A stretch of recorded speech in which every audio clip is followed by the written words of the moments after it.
it started with a missing person. May 5th, 2023, Sylvania Township, Ohio. Quiet, orderly, the kind of place where nothing out of the ordinary ever happens. Police arrived at a modest home on Timbers Edge Boulevard for a routine welfare check. The door was unlocked. Inside, the house was empty. Packages sat on the porch untouched for days. Nicole D. Jones, 53, was nowhere to be found. The search quickly escalated. Nicole's son, Jonathan Jones, 33, was also missing, along with Caitlin Coons, a 17-year-old foster teen who had a reputation for running away. It didn't take long for authorities to connect the dots. Jonathan had a history with Caitlin, one that landed him in legal trouble earlier that year for child endangerment and possession of obscene material involving a minor. He had pled guilty in March 2023 and was out on an ankle monitor, awaiting sentencing.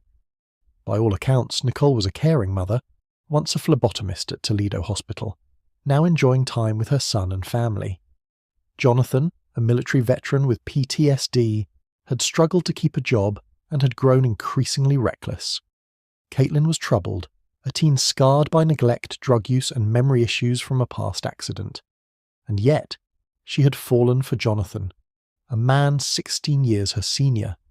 Their obsession was dangerous. Caitlin had snuck into the Jones household, bypassing any adult supervision, and set in motion a series of chilling events. According to her later confessions, she gave Jonathan an ultimatum, 5 hours to kill his mother. He refused, and then Caitlin acted, alone. Nicole was found in the kitchen, unaware of the threat behind her. Caitlin struck her, first with her hands, then repeatedly with a rock she had brought with her. Jonathan later described the horror, though he claimed he was in shock and did not deliver the fatal blows. After the murder, they cleaned the house, bought supplies, and drove off in Nicole's 2021 Buick Enclave, taking her jewellery with them. Caitlin and Jonathan's flight stretched from Ohio all the way to Mexico. Along the way, they attempted to evade law enforcement, even misleading authorities with social media posts meant to throw them off. The US Marshals tracked Jonathan until he disabled his ankle monitor. They were eventually spotted near the Mexican border, in possession of stolen property and suspicious items. By May 9th, Mexican authorities apprehended them in Chihuahua while they were attempting to sell jewellery to survive. Among the items recovered were Nicole's ID, credit cards, and a backpack containing what appeared to be blood. Caitlin was returned to US custody in El Paso, where detectives questioned her about the murder. She admitted to the killing, insisting Jonathan had nothing to do with the final act, though he was aware and assisted in covering it up. Story, which helps us, okay? Right. And by an extension, you're helping him, right? Because that's what you want, because you just told us that you wanted to help him. Right. Okay. It says a lot about how much you love him. Yeah, it really does. So, was this you then? These messages? Yeah, I don't know who it was to though. Do you want to just like initial that or something? Can you?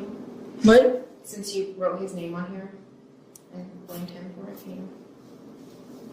So you're saying this is you? Mm-hmm. Do you remember who you sent it to? I don't. Did you send it to more than one person? No. I know I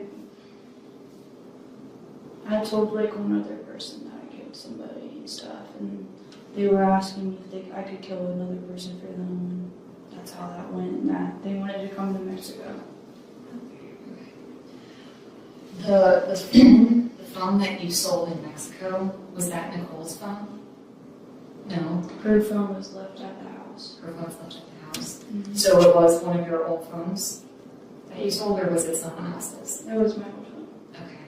What about the jewelry that you guys pawned? It was her jewelry that I found and I gave it to him. Okay.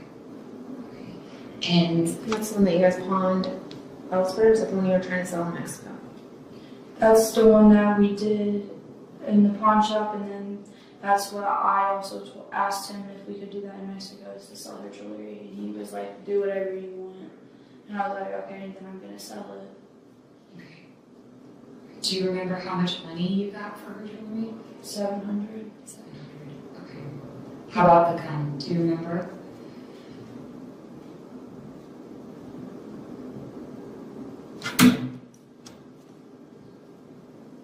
I think it was like 80. Okay. Thank you for telling me that. Inappropriate towards him. Okay. And it's like, she didn't have friends, she didn't have family. So it's like, honestly, it's like I killed nobody. Well, what about the lady that was shot in Arizona? I don't know about that person. I did that one out of anger.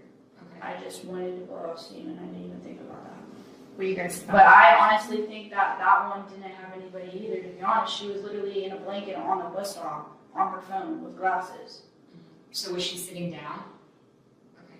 But if she is dead, which I don't know, how does that make you feel? I mean, I don't know. I don't know how I feel about it. I mean, she was just an innocent bystander and you were angry and you shot someone that did nothing to you. Yeah, but at the same time, I could have not shot her. Could have not shot her. That was the first time I shot somebody in my life. Well, tried to shoot. Right. So she could still honestly be alive. And honestly, and another thing is, I honestly did research on that. I was seeing if anything popped up for Arizona about somebody getting shot, and nothing did. And then I did even a bigger search. I was looking to see if somebody tried to attempt murder. The aftermath was grim. Nicole Jones's body has never been recovered. Caitlin initially claimed she had also killed another person in Arizona, though nothing confirmed this. Both she and Jonathan eventually pleaded no contest to aggravated murder and related charges. They were sentenced to life in prison with the possibility of parole after 25 years. The case left a community shaken. A mother disappeared in broad daylight. A son and a teenage fugitive fled the country, leaving a trail of lies, terror, and unanswered questions. And while justice was served in court, the mystery of Nicole's final moments and her resting place remains unsolved.